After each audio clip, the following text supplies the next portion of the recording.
اچھا خالد صاحب، ایک طرف ہم دیکھتے ہیں کہ ساجد اقبال ابائی صاحب کے پورے حلقے میں کام ہو رہے ہیں، اور حلقے سے باہر بھی کام ہو رہا ہے، اور کچھ ایسے کام بھی ہو رہے ہیں جن کو ہم پبلک نہیں کر سکتے، لیکن لوگ تو جید اول ہاؤس میں جا کر بیعت ہو رہے ہیں۔ یہ کوششیں کاوشیں اس طرح سے رنگ لائیں گی ان کی؟ دیکھیں، بات یہ کہ ہمارا کلچر یہ رہا ہے، ہمارا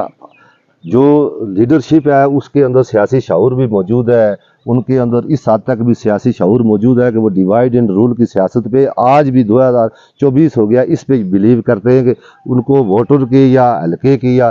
یہاں کے لوگوں کے مسائل سے کوئی دلچسپی نہیں ہے۔ وہ ایک سیاسی پلیٹ فارم سے آتے ہیں اور سیاسی طور پہ لوگوں کو ہینڈل کر رہے ہیں، جبکہ ساجد اقبال ان سے ڈیفرنٹ اس لیے میں سمجھتا ہوں کہ وہ ایک تو سیاسی طور پہ سیاست کا ارادہ رکھتے ہیں، اور سیاست کے اندر جو خدمت خلق کا انہوں نے ایک سبجیکٹ رکھا ہوا ہے۔ میرے خیال میں آپ کو پاکستان کے اندر کسی بھی جگہ پہ اندر اس کیلیبر کا کوئی خدمت گزار آدمی نہیں ملے گا سیاستدانوں کے اندر، کہ جو آدمی سوشل سیکٹر میں بھی لوگوں کا اتنا خیال رکھتا ہو اور سیاست کا بھی اس کا ذہن بنا ہو۔ اچھا، یہ بہت بڑی نعمت ہے۔ اس سے پہلے کہ میں آپ سے لاسٹ سوال کروں، آپ کے میرے حلقے میں بہت سیاستدان آئے اور بااثر آئے، لیکن نہیں چل پائے۔ یہ اس کی گاڑی کون تک جائے گی؟ ساجد اقبال عباسی آگے تک جا سکتا ہے؟ میں ایز سیاسی کارکن میں آج سے آپ کو 49 سالہ کیمرے کی ایکسپیرینس ہے۔ وساطت سے کئی ہزار لوگ آپ کے فالوور ہیں، بڑے بڑے لوگ، سیاسی ٹیم بھی، آپ بڑے بڑے سیاسی لوگ بھی اس انٹرویو کو آپ کی وساطت سے سنیں گے۔ میں اپنے پورے ایمان اور عقیدے کے ساتھ آپ کو، میں کسی لالچ کی بنیاد پر، میں جس وقت آپ میرا انٹرویو رہے ہیں، میرا دل دکھی ہے اور میں پریشان ہوں، اور میں دنیا داری کی کیفیت سے ہٹ کے میں ابھی بات کر رہا ہوں۔ ساجد اقبال کے اندر جو صلاحیتیں ہیں، جو فہم و فراست ہے، جو اس کا ویژن ہے، میں سمجھتا ہوں کہ وہ آج الیکشن نہیں، الیکشن تو الیکشن جیتنا اس کے لیے کوئی نئی بات نہیں ہے، وہ جیت چکا ہے۔ جیتنے سے، الیکشن کی گنتی سے جیت نہیں ہوتی ہے، وہ لوگوں کے دلوں میں اترنا شروع ہو گیا ہے۔ اچھا دیکھیں، پوائنٹ بھی نوٹڈ جی۔ خالد صاحب ان کے قریب رہے۔ خالد صاحب، یہ جو آپ کے بارے میں کہا جاتا ہے، میں نے بہت لوگوں نے، بہت خواتین نے مجھے یہ بات کہی ہے گاؤں کے، کہ خالد بہت اچھا ہے، لیکن خالد کو ہم نے ووٹ نہیں دیا۔ شاید خالد کے ساتھ جو لوگ تھے، آپ شاید لوگ ان کے اینٹی رہے ہیں، یا پھر آپ کے جو ساتھ لوگ تھے، لوگ کہتے ہیں انہوں نے آپ کے ساتھ وفا نہیں کی۔ جی ایسا ہوتا ہے، لیکن یہ ہر ایریے کے اندر چند لوگوں کی ایک سوچ ہوتی ہے، یا یہ ایک ہمارے گاؤں کا مسئلہ نہیں ہے، یہ ہماری بدقسمتی، اجتماعی میں کہہ رہا ہوں کہ یہ ہماری بدقسمتی ہے کہ اگر میں ایک جماعت میں ہوں، کسی ایک تحریک کو سپورٹ کر رہا ہوں، تو جو میری ذات کا مخالف آدمی ہوگا وہ میرے اگینسٹ کھڑا ہونے کے لیے کسی دوسری جگہ کھڑا ہو جائے گا۔ جبکہ میں سمجھتا ہوں کہ ساجد اقبال صاحب کے لیے ایسی کوئی صورت مجھے نظر نہیں آ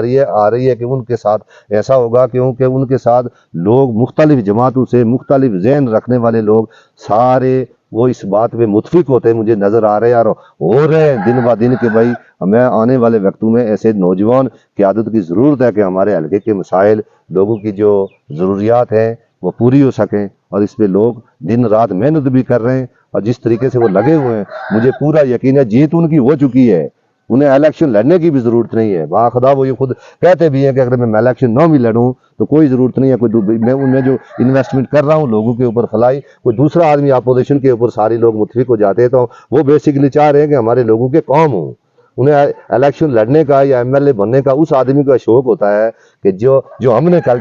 کلچر جو آزاد کشمیر کے اندر یا پاکستان کے اندر سیاست میں ہم دیکھ رہے ہیں کہ لوگ پیسہ کمانے کے لیے سیاست کرتے ہیں، ایسے لوگوں کے ساتھ، ویسے پبلک کے ساتھ جھوٹ بولتے ہیں کہ ہمارا ویژن ہے، نظریہ ہے، اچھا، عقیدہ ہے۔ کل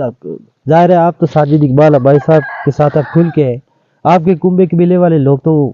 ایم سی کے لوگ ہیں، وہ آپ کی سپورٹ تو نہیں کریں گے؟ انشاءاللہ ہم اپنی دل سے، جان سے، مال سے، جب تک ان کا یہ ویژن زندہ ہے اور ہم زندہ ہیں، اور ہم ان کے ساتھ انشاءاللہ چٹان کی طرح کھڑے رہیں گے۔ جو آپ کے ووٹر تھے وہ جو آپ کے ہمارے ساتھ جائیں گے؟ ووٹر ہوں گے، جو سپورٹر ہوں گے، یہاں گاؤں کی حد تک نہیں، پورے حلقے میں جہاں تک ہمارا اثر سلوک ہے، ہمارے تعلقات لوگوں کے ساتھ ہیں، چاہے کسی بھی حوالے سے ہیں، ہم پورا ان کو کنونس کریں گے اور ان کو سمجھائیں گے، اور انہیں یہ پیغام گھر گھر تک پہنچائیں گے کہ ساجد اقبال کے اندر یہ قائدانہ صلاحیتیں موجود ہیں، آپ کے یہ کام ہو سکتے ہیں، لہذا آپ اس تحریک کے اندر اپنا حصہ ڈالیں اور ایک دفعہ آپ آزما کے دیکھیں، انشاءاللہ پھر آپ کو خود سامنے نظر آ جائے گا کہ آیا ساجد اقبال صاحب سیاست پیسے کمانے کے لیے، سب سے بڑی بات جو رمز کی بات ہے وہ صرف ایک ہی ہے کہ ساجد اقبال صاحب پیسے کمانے کے لیے سیاست نہیں کر رہے ہیں، وہ لوگوں کی خدمت کے لیے وزیر سیاست، اعظم بننے کے لیے سیاست کر رہے وزیر اعظم نہ بھی بنے، ایم ایل اے نہ بھی بنے، میرے نزدیک وہ آج بھی ایم ایل اے بھی ہیں، وہ وزیر اعظم ہے، ہر اس آدمی کے لیے وہ آدمی وزیر اعظم ہے کہ جس کا کوئی کام کرتا ہے، جب کام کر کے ایک آدمی ہمارے گھر کا وزیر اعظم بن رہا ہے، بنے بھی رہے ہیں، جب انہوں نے کام نہیں لوگوں کے کیے ہیں تو پھر اس وزیر اعظم بننے کا یا ایم ایل اے بننے کا کسی عام غریب آدمی کو، پریشان آدمی کو، مجبور آدمی کو، کمزور آدمی کو کیا فائدہ؟ پوائنٹ بھی نوٹڈ جی. خالد عباسی صاحب کے تاثرات آپ نے سنے ہیں. اس سے پہلے کہ میں لاسٹ ان کے 2 اشعار ہوں گے، میں آپ کی گوشہ گزار ایک بات کر دیتا ہوں کہ خالد صاحب کے لیے دکھد گھڑیاں ضرور ہیں،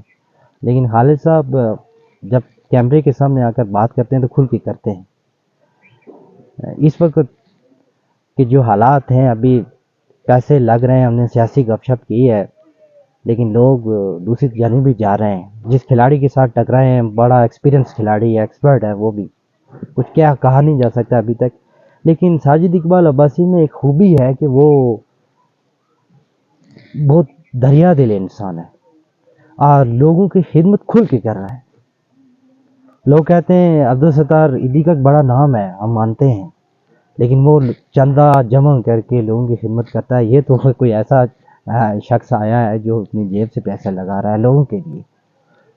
کئی باتیں پبلک کرنے کی اجازت نہیں ہوتی ہے. خالد صاحب جاتے جاتے